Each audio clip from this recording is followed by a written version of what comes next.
I am Samuel Jacobs, a man who once believed in the power of the individual, especially my own power. I was always a fighter, always striving to carve out a space where I could stand on my own 2 feet, free from the control of anyone else. Growing up, I had witnessed too many people shackled by the expectations of others, parents, teachers, society. My father was a strict man, a man who believed in hard work and sacrifice, but he never truly understood my need for independence. My mother, on the other hand, tried to shield me from the harsh realities of life, but even her warmth could not protect me from the overwhelming pressure to conform. I needed more than that. I needed to stand alone. I chose politics as my battleground. At first, it was a way to fight for my beliefs, to bring about change. I believed that if I could rally enough people to my cause, if I could build the right alliances, I could make a difference. But the more I dove into it, the more I realized how little control I actually had. The system was rigged. The people who held power were only interested in maintaining their grip on it. They smiled and made promises, but when it came time to act, they were no different from the rest of us. There was a constant struggle, backroom deals, whispered lies, and a constant stream of disillusionment. I tried to push for reform to make something real happen, but I was always met with resistance. And the more I fought, the more isolated I became. My efforts seemed futile. I remember a particular moment that encapsulated the frustration of those years. It was on a boat, a small gathering of local politicians and activists trying to discuss the future of the community. The air was thick with tension, the waves slapping against the side of the boat as we argued. I could feel the walls closing in, the voices around me growing louder. They were all so sure of themselves, so convinced that their way was the only way. They refused to listen, to see things from any other perspective. I couldn't stand it anymore. In the heat of the argument, I stood up, my voice rising above theirs. I demanded they hear me, that they see the futility in their petty squabbles. But they didn't hear me, they never did. The more I screamed, the more it felt like I was drowning. I was trapped in a cycle of conflict that only served to push me further from the people I sought to influence. That's when I made the decision. I couldn't take it anymore. I jumped. I didn't care about the cold, the water that would swallow me whole. I thought I could escape. I thought that if I just swam far enough, I could break free from all of it. The politics, the lies, the expectations. The rush of the water against my body was at first exhilarating. For a moment, I felt a sense of freedom, a sense of release from the chains that had bound me for so long. I was finally in control of my own destiny, swimming into the unknown, shedding the weight of the world. But as I swam further, the freedom I thought I had gained began to feel hollow.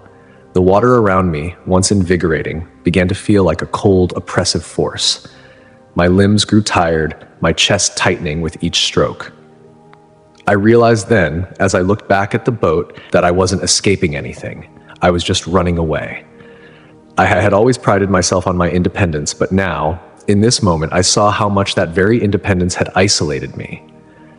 I had spent my life pushing people away, thinking that if I could just break free from them, I would be free. But the truth was, I had never been more alone. The boat's engine roared to life behind me, and for a moment, I thought it was just another noise in the background, another part of the world I was trying to escape. But then I felt it. First a shudder, then a crushing force as the motor hit me. The world went black. The water, once so cold and inviting, now felt like a suffocating prison. The pain, the fear, the confusion, it all faded away, and then nothing. It wasn't a peaceful nothing. It wasn't the kind of nothing you read about in books, where you drift into the arms of eternal rest. No. This was different. It was empty, cold, and devoid of all the meaning I had attached to life. As I drifted, I thought about my life, my struggle for independence, and the way I had constantly fought to carve out my own space in the world. But all I had done was push people away, alienate myself from the very things that could have brought me peace. I realized then that my fight wasn't for freedom, it was for control. And in the end, I had lost. The world continued without me. People went on living their lives, oblivious to the fact that I was no longer a part of it. In that moment, I felt utterly irrelevant. My struggle for independence had been a lie, a way to avoid dealing with the things that truly mattered: connection, love, and the shared human experience. My life had been a series of failed attempts to prove something to the world, to prove that I was in control. But I wasn't. I never had been. I don't know how long I was out there, drifting between life and death, but when I finally felt something stir within me, it wasn't a return to the body I had left behind. It was the beginning of something else, something I could never have anticipated. I had spent my life fighting for control, and in the end I had no control at all. I don't know how to describe the exact moment I realized that I was no longer in my body. It wasn't a sudden flash of clarity or an instant shift from one reality to another. There was no blinding light, no sound of trumpets heralding my arrival in some otherworldly plane. Instead, it was more like the slow withdrawal of something I didn't even know I had until it was gone. At first, I was lost in the darkness. The pain, the crushing weight of the water, the confusion, all of it seemed to fade as though it had never existed in the first place. I felt lighter, as if I had become untethered from the body that had bound me to the physical world. No more cold, no more struggle to breathe, no more aches or exhaustion. For a moment, it felt like relief, like freedom. But then there was no peace. Instead of finding tranquility, I found only emptiness. I floated, if you could call it floating, above my own body, watching it drift aimlessly in the water. There was no panic in me, no fear of what had happened. In fact, there was a kind of strange detachment, an unsettling calmness that accompanied my awareness. It was almost as if I were both the observer and the observed, my soul hovering over the broken shell of the body I had spent my life in. But as I lingered there, I noticed something disturbing. The world continued. It moved on without me. My body, broken and lifeless in the water, was ignored by those on the boat. They hadn't noticed my absence, not yet. They continued their conversations, their arguments, their petty disagreements. Their lives went on as though I had never been part of them. It wasn't that they were callous or uncaring. No, that wasn't it. It was just that the world didn't stop for one person, not even for me. The realization hit me hard. I had spent my life trying to force my will on the world, trying to make my mark, to push my ideals and politics and desires onto others. I had believed that the world would somehow bend to my vision of independence, that if I could just break free from the chains of others' expectations, I would find fulfillment. But now, floating in this eerie space, I saw how much of that had been a lie. I had been a part of the machine, but the machine didn't care if I existed or not. No one cared that I had died. I looked down at my body, a feeling of deep sorrow creeping over me. It wasn't about death, it was about something deeper. Something that had been happening long before this moment. It was about the realization that my life, my every effort to control my destiny, to create something that would make me stand out, had been in vain. I had fought so hard for my independence, for my freedom from others, that I had forgotten what it meant to truly connect with the people around me. I had isolated myself. And now, in this strange space between life and death, I saw it clearly. The independence I had fought for was not freedom. It was isolation. The very thing I had believed would set me free had kept me apart from others, had kept me from truly engaging with the world around me. I had been so focused on creating a life that was mine, all mine, that I had failed to see the cost. And what was the cost? The cost was connection. The cost was love. The cost was the very things that made life meaningful. Community, shared experience, the love and understanding of others. I had pushed those things away, convinced that if I could just control my own fate, I could avoid the messiness of life. But now, as I drifted in this space, I understood how wrong I had been. I wasn't at peace. I wasn't liberated. I was lost. There was no comfort here. No gentle embrace. No soft whispers of reassurance. Instead, I felt a profound sense of being untethered, adrift in an endless void.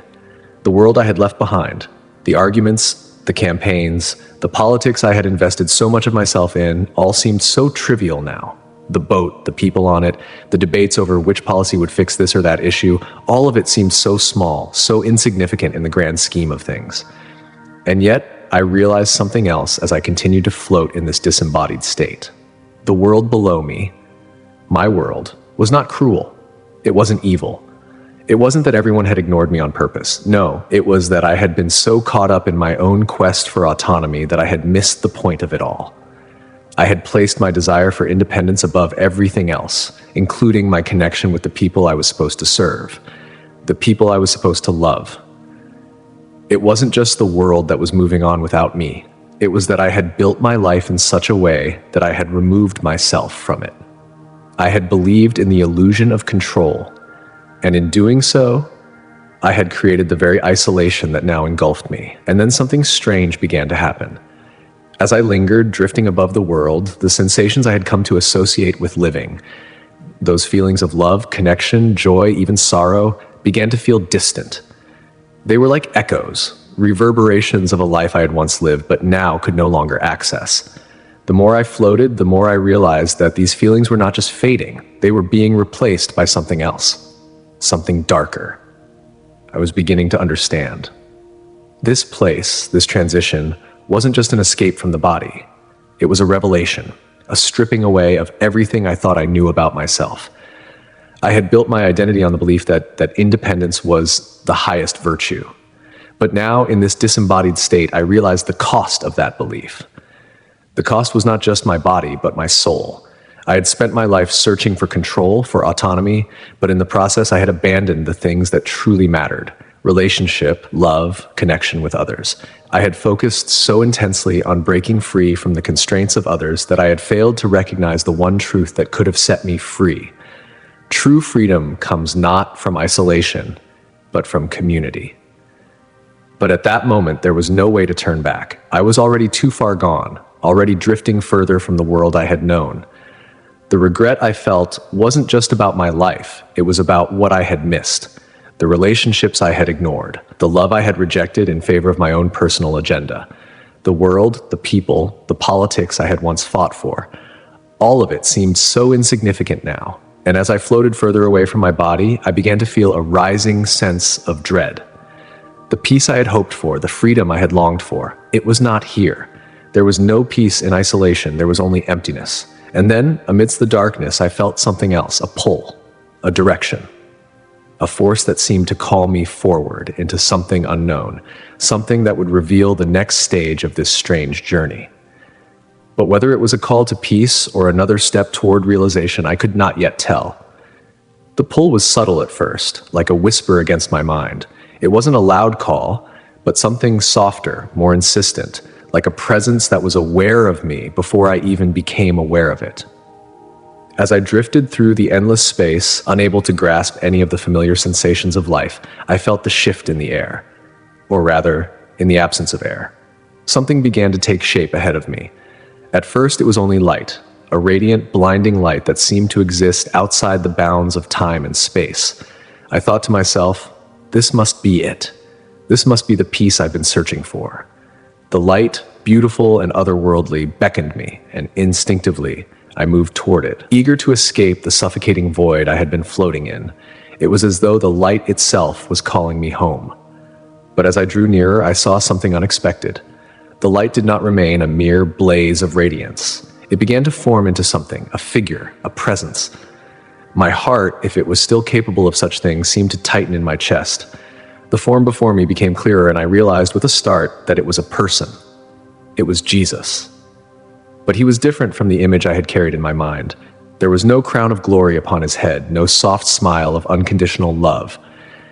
His eyes, while filled with profound kindness, were also heavy with something else, something darker, more sorrowful. The peace I had expected didn't flood over me as I had imagined. Instead, it was a quiet, overwhelming sense of grief that settled into my bones. I tried to speak, but my voice was gone. I had no mouth, no body to make sound. Still, I felt the need to reach out to him, to ask questions that had been burning inside me since the moment I left my physical self behind. The questions were endless, about my life, about my choices, about what lay ahead for me. But no words came. It was as though the answers had already been given to me, in some deeper way than I could ever understand. Jesus' gaze met mine, and for a long moment there was only silence. It wasn't the comforting silence I had hoped for, but one that held a weight of sorrow and understanding that seemed to envelop me entirely. Then, with a quiet, almost mournful voice, he spoke. "You sought freedom, Samuel. You fought for it your whole life. You believed that independence would give you peace, that if you could just break free from the bonds of others, you would find happiness. You believed that self-reliance, control, autonomy, these would be your salvation. But in doing so, you've built walls around yourself, walls that separate you from the very thing you sought, true freedom. His words cut through me like a blade.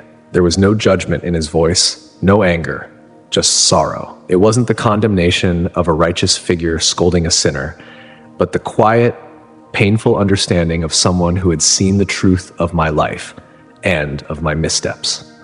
I felt a flood of memories rush through me, scenes from my past, moments where my quest for independence had led me to push people away, moments where my need for control had replaced any real connection with others. I saw the years spent arguing with colleagues, pushing for political change, trying to create a world where I could stand alone, untouched by the opinions or needs of others. I saw my family, standing on the outskirts of my life, looking in but never truly a part of it. I had thought myself strong, in control, free from the need for anyone. But now, in the presence of Jesus, I understood what a lie that had been. He continued, his voice soft yet firm.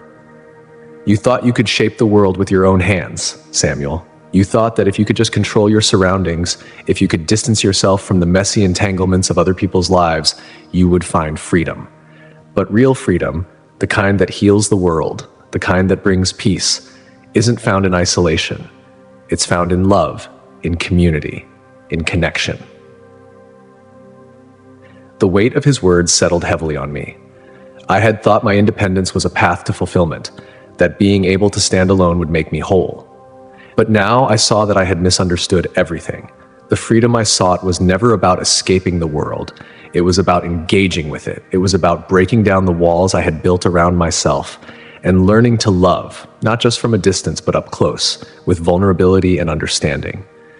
Jesus' eyes never left mine as he spoke again, his voice now tinged with a quiet urgency.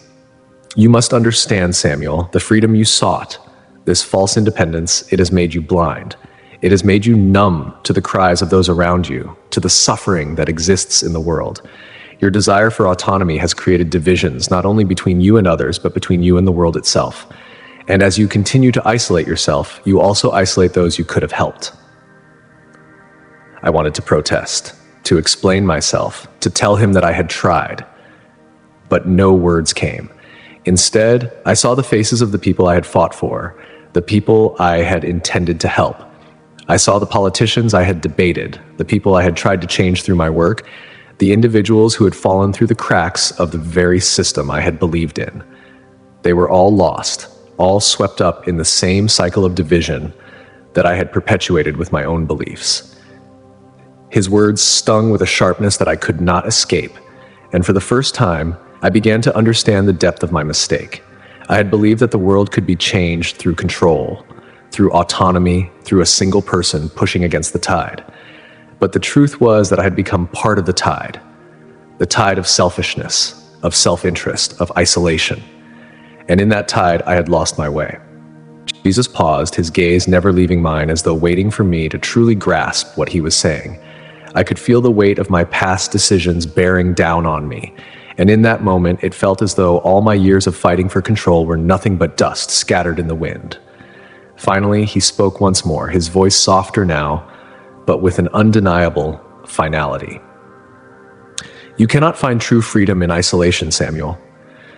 You cannot find peace in controlling the world around you. The world will never bend to your will, but true freedom, real freedom, is found in surrender. It is found in loving others, in joining with them, in building a world not of division, but of unity. You must lay down your desire for control and choose to walk with others in love. And in that moment, I understood. The independence I had fought for, the freedom I had so desperately sought, it had all been a lie. The world would never bend to my will, and in my efforts to control it, I had distanced myself from the one thing that could truly heal me: connection. Love, community. Jesus did not need to say more. The truth of his words had already taken root in me, and as I hovered in the space between life and death, I began to feel something I had never felt before, a sense of release. A release from the false burden of independence, a release from the need to control, to fight, to stand alone. And yet, even as I felt that release, I knew there was still much more to learn. I wasn't finished yet. My journey wasn't over. I had expected something different. I had expected peace, tranquility, or perhaps an overwhelming sense of bliss, like the end of a long struggle. But no, what I encountered next was not peace. It wasn't even the calm of acceptance. It was something darker, more unsettling, something that cut through the facade of comfort I had been desperately clinging to. The moment Jesus's words left the air, the space around me seemed to shift. The bright light that had bathed me moments ago dimmed and faded, and before me appeared a vision that shattered the last remnants of my false illusions. What I saw wasn't fire, wasn't brimstone, wasn't a place of damnation in the way I had been taught to fear as a child. Instead, I was shown something far worse, something that made my stomach churn and my soul ache with an intensity I could not describe. I saw people just like me, walking around in a place that looked barren, empty. There were no flames licking at their skin, no tortured cries echoing through the air. Instead, there was an overwhelming silence, punctuated only by the hollow sounds of footsteps that seemed to echo forever. It was a desolate place, a place of isolation, where everyone was alone, despite being surrounded by others. The people I saw were trapped, not in chains or cages, but in their own selfish desires. They moved about in endless loops, constantly trying to push themselves higher, further, above everyone else. I watched as one person tried to climb a mountain, pulling themselves up with sheer determination, only to watch as their hands slipped and they fell back to the bottom. And this wasn't an isolated event.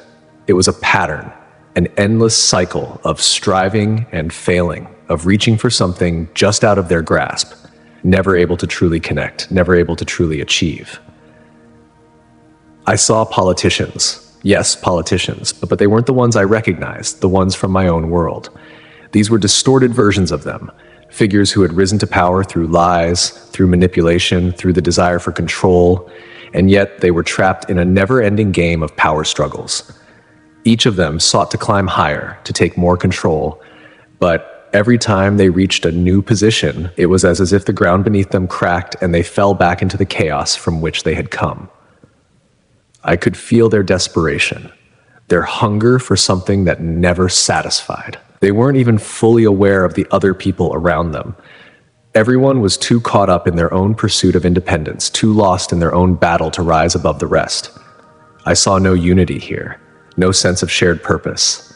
Only individuals, isolated in their pursuit of their own goals, their own agendas. This vision, this place, it was not what I had imagined hell would be. It wasn't a place of torment in the traditional sense, but a place of unrelenting division. Each person was their own island, fighting against the others, but never truly connecting, never truly seeing one another as fellow beings. The more they struggled for independence, the more they isolated themselves. It was here that I began to truly grasp the reality of the message Jesus had given me. The pursuit of selfish freedom, the kind I had spent my life chasing, it was not a path to fulfillment. It was a path to despair. It was a road that led to nowhere, a road that left the traveler alone, lost in a sea of their own desires, disconnected from the very people they had hoped to free. I began to see the faces of people I knew, people I had once argued with, people I had once thought of as obstacles to my cause. I saw their faces distorted in anguish, trapped in the same cycle I had been caught in. They too had sought independence at the cost of others, and now they too were lost in the same endless void of self-interest. I saw the faces of religious leaders, those who claimed to speak for God, those who had built entire institutions on the foundation of unity, but who had twisted those institutions into weapons of control and manipulation. They too were here, lost in the same futile struggle for power, their once noble intentions now corrupted by greed and the desire to dominate others. In that moment, I understood something I had never truly understood before. Hell was not just a place of fire and brimstone. It was a state of being, a state of eternal separation from the very things that could save us: community, love, connection. Hell was the place where the pursuit of personal freedom, the pursuit of independence, had driven people so far from each other that they could never again find their way back. They were trapped in their own desires, locked in an endless cycle of division. I felt a deep sorrow as I watched them, as I watched myself among them. This was not the place of redemption I had hoped for. It was not a place where people could find their way back to grace. No, this was the place where souls became so caught in their own egos that they could no longer see beyond themselves. This was the place where the fight for independence, the kind of freedom I had fought for, had destroyed everything that made life worth living. And as the vision unfolded, I felt my own soul becoming heavy with the weight of this truth. The people I had seen were not evil in the traditional sense. They weren't monsters. They were simply lost in their own desires, their own need for control. The more they sought to break free from others, the more they became entangled in their own webs, unable to find the escape they so desperately sought. It was then that I understood the message Jesus had been trying to convey to me. True freedom does not lie in self-sufficiency, in independence, or in power over others. True freedom is found in love, in connection, in the willingness to serve, to sacrifice, to be a part of something larger than oneself. It is found in community, not isolation. I began to understand that the vision I had seen, this hell of separation, was not a punishment for individual sins. It was the consequence of a life lived for oneself. It was the inevitable outcome of a world built on the false pursuit of independence at the cost of everything else. And as I lingered in that vision, I realized something else, something that shook me to my core. I had been living in my own version of hell. My pursuit of independence, my desire to stand apart from the world, had led me to a place of isolation, of disconnection. I had been so focused on breaking free from others that I had broken myself, and in doing so, had broken the very world I had hoped to save. I saw it now clearly, and I couldn't deny it. The world was on the brink of collapse, not because of its inability to achieve independence, but because of the very independence it had worshipped. People, leaders, institutions, none of them understood what true freedom was. They had all fallen into the trap of thinking that independence meant power and power meant peace. But they were wrong. They had created a world of endless struggle, endless conflict, and endless loneliness. And in that moment, I knew, truly knew, that the path I had been on had led to nothing but despair. There was no freedom in isolation. There was no freedom in standing alone. There was only freedom in connection, in love, in surrender. The vision continued to unfold, dragging me deeper into the heart of the broken world I had once thought I could change. What I saw next wasn't just an isolated pocket of suffering. It was a systemic rot, a pervasive corruption that ran through every corner of the earth, through every institution, every system, every human interaction. I saw the state of the world as it truly was. I was no longer looking from a distance, but immersed in its depths. The vision pulled me through a fractured landscape, an earth twisted by greed and division. Everywhere I turned, I saw the result of humanity's desire for power and control, humanity's desire for independence that had corrupted everything it touched. I saw the wealthy, those who had built their lives on the suffering of others, sitting in towering glass buildings, their wealth accumulated by exploiting the poor and vulnerable. They celebrated their power, their independence, their freedom to do as they pleased, all while they turned a blind eye to the suffering they had caused. In the distance, I saw the faces of the oppressed, the homeless, the sick, the hungry, all ignored, their cries unheard as the rich continued to tighten their grip on power. The system of politics, once something I had hoped to change, now appeared to me as a machine of exploitation. The leaders who had promised hope and progress were nothing more than puppets, their strings pulled by the unseen hands of corporations and wealthy elites. The promises they made were empty, their words hollow. They didn't serve the people, they served themselves, building their careers on the backs of the very people they claimed to represent. And then I saw the churches, the institutions that were supposed to embody love, grace, and unity. They too had been corrupted. No longer places of refuge, they had become battlegrounds for political power. Leaders within these churches used the pulpit not to spread the message of compassion, but to further their own agendas, to manipulate their congregations into following them blindly. The message of Jesus, the message of unity, love, and selflessness had been twisted into something unrecognizable. It was now about control, about gaining power over others in the name of God's will. These once sacred places had become institutions of division and exploitation. I saw families torn apart by the same desire for independence, the same desire I had once clung to so desperately. Parents who sought personal freedom at the expense of their children, abandoning them to chase after their own desires. Children who, in turn, grew up with no sense of connection, no sense of community, only an ever-deepening loneliness that they tried to fill with fleeting pleasures, with distractions. And in this endless cycle, the fabric of society itself began to unravel. The corruption I witnessed wasn't just a political issue or a social issue, it was a spiritual issue. It was the result of lives lived in pursuit of individual freedom, individual gain, at the cost of everything else. The idea that one could live apart from others, that one could rise above the rest, had led to the destruction of the very things that make life meaningful. Connection, empathy, love. These were the things that had been lost in the pursuit of self-interest. And now, the world was reaping the consequences. I saw the environment itself suffering, ravaged by the same greed and desire for control. Forests burned, oceans filled with plastic.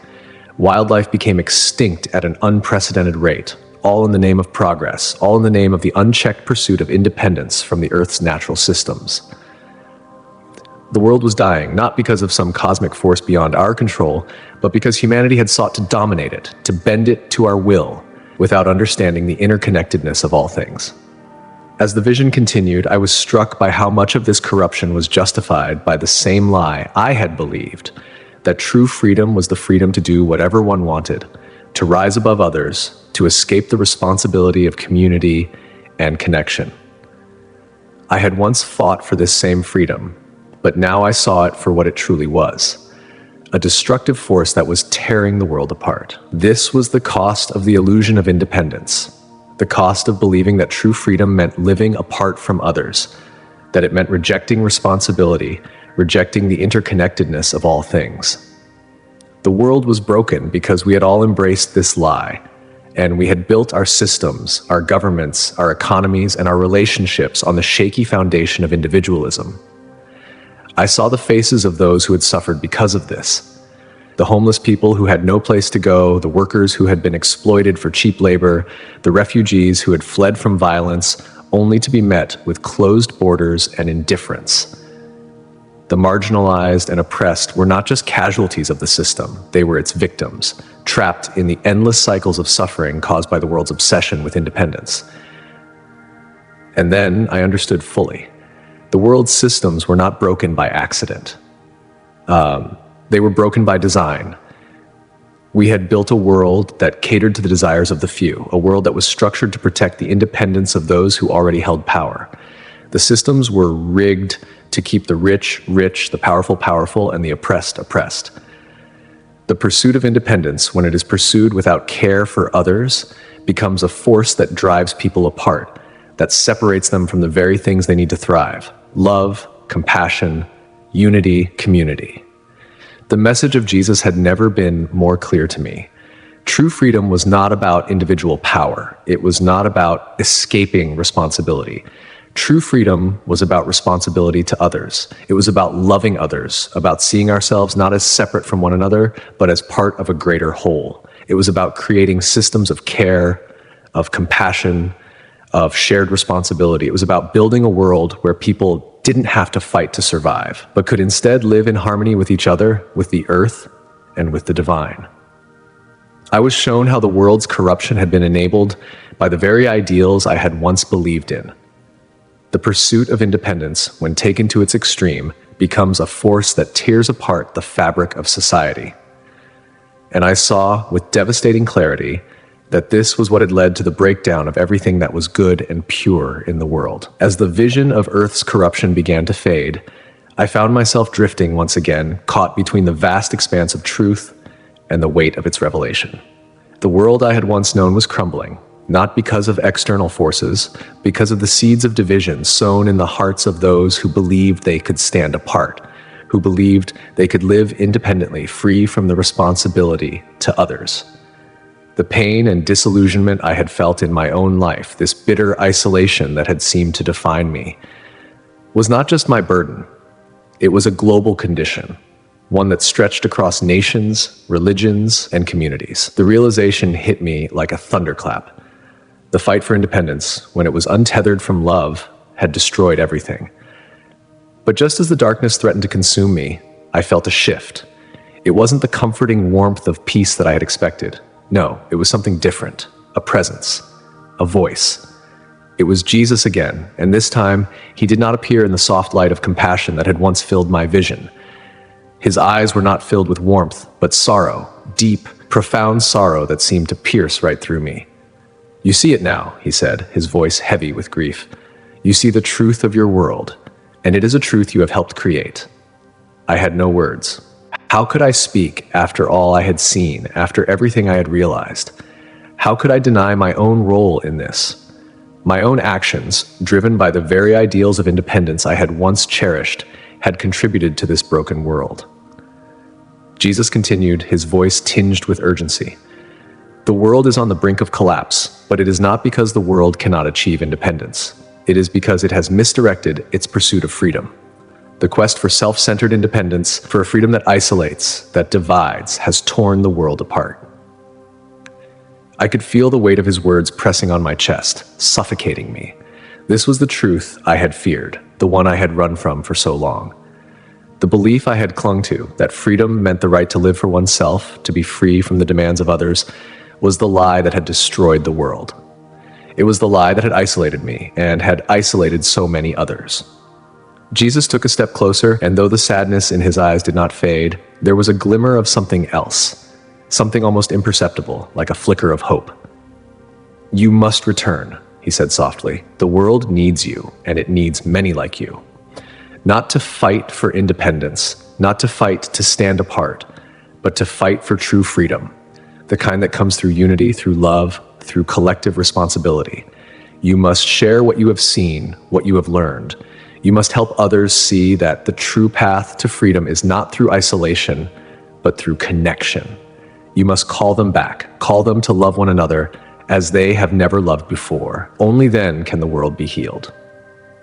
I felt a deep heaviness in my chest, the weight of 1,000 burdens pressing down on me.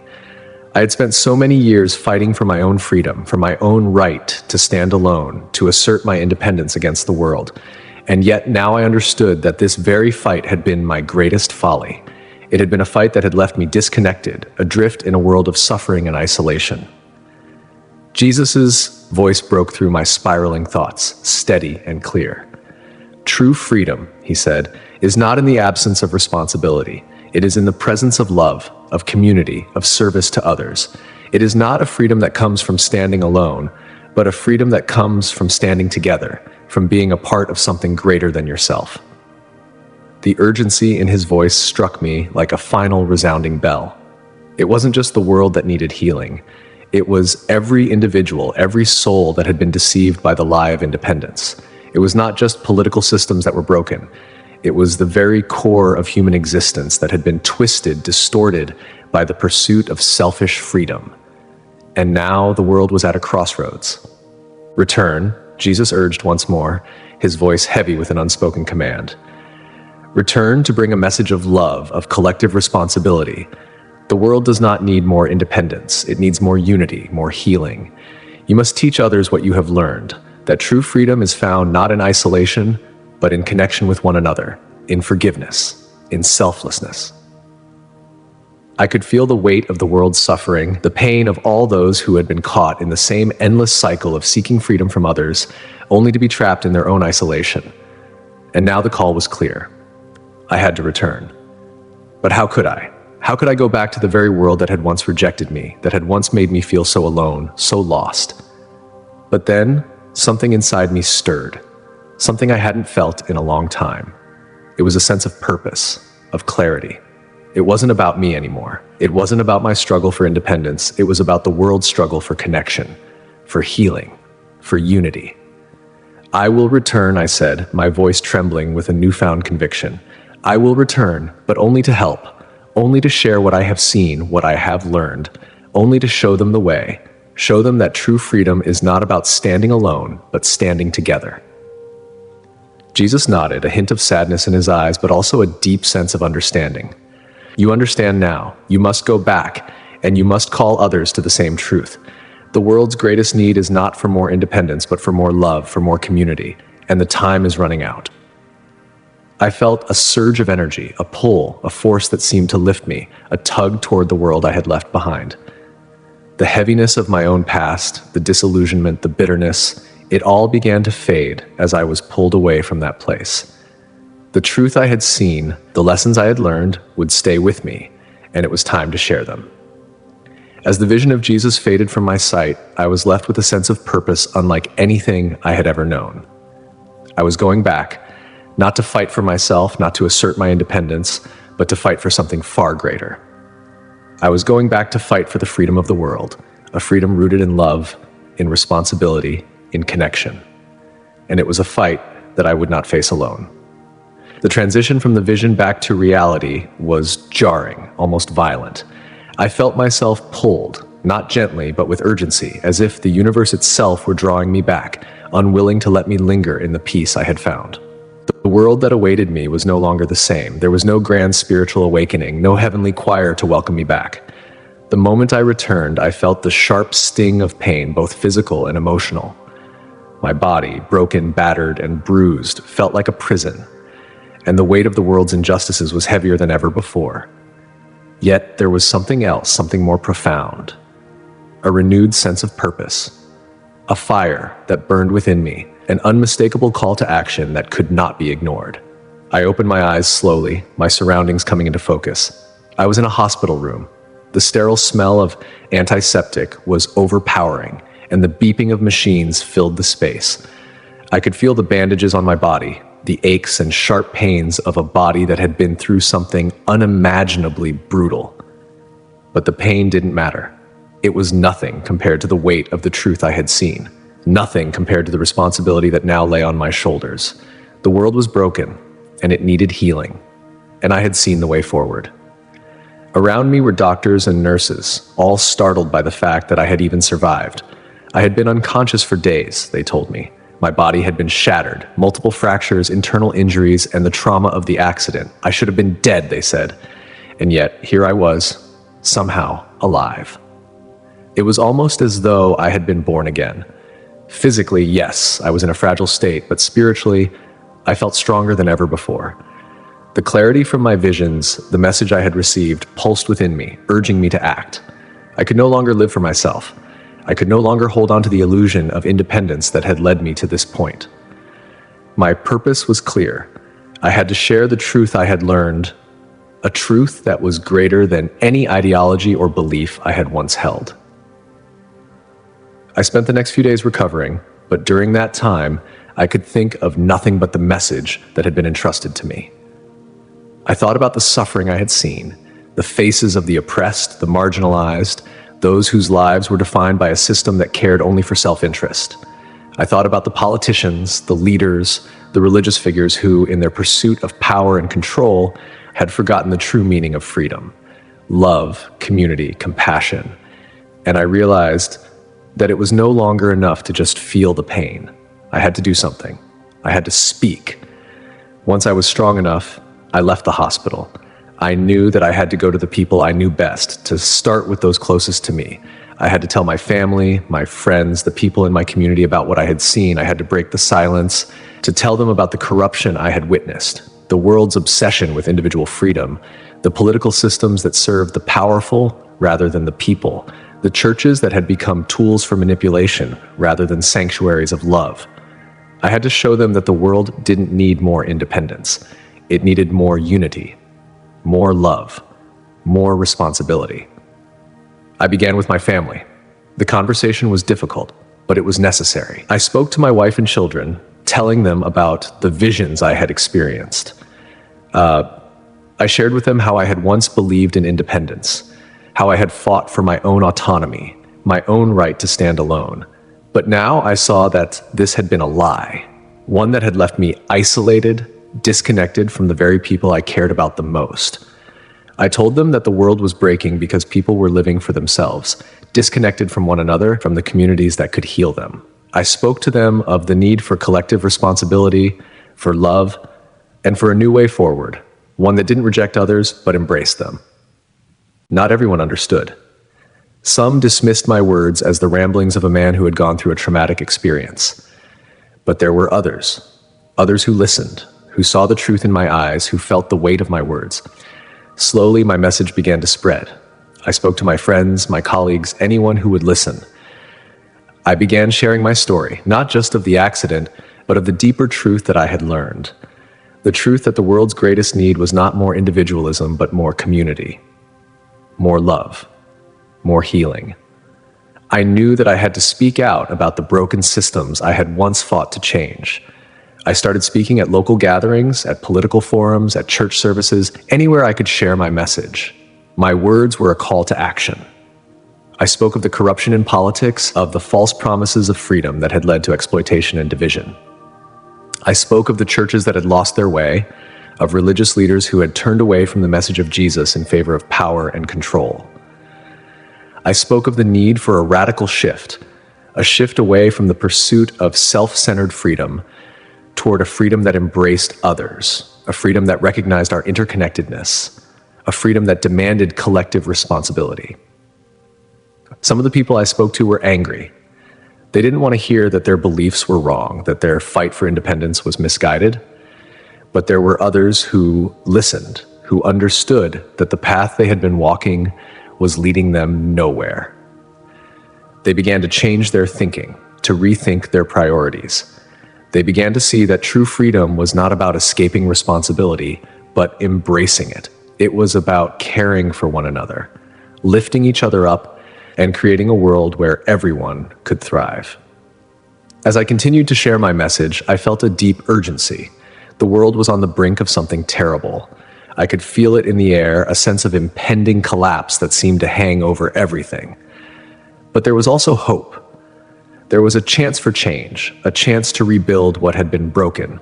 It wasn't going to be easy, and I knew that I couldn't do it alone. But I was no longer fighting for my own independence, for my own freedom. I was fighting for something far greater, for a world that could be healed, for a world that could learn to live in love and unity. And as I spoke, as I shared my story with others, I felt the weight of my own transformation. I was no longer the man who had jumped into the water, desperate to escape the world's demands. I was no longer the man who had fought for independence at any cost. I had been reborn. And now I had a mission: to spread the message of true freedom, the freedom that comes through love, through unity, and through collective responsibility. I knew it was a long road ahead, but for the first time in my life, I felt that I was on the right path. This was the mission I had been given, and I was ready to walk it, no matter what it cost.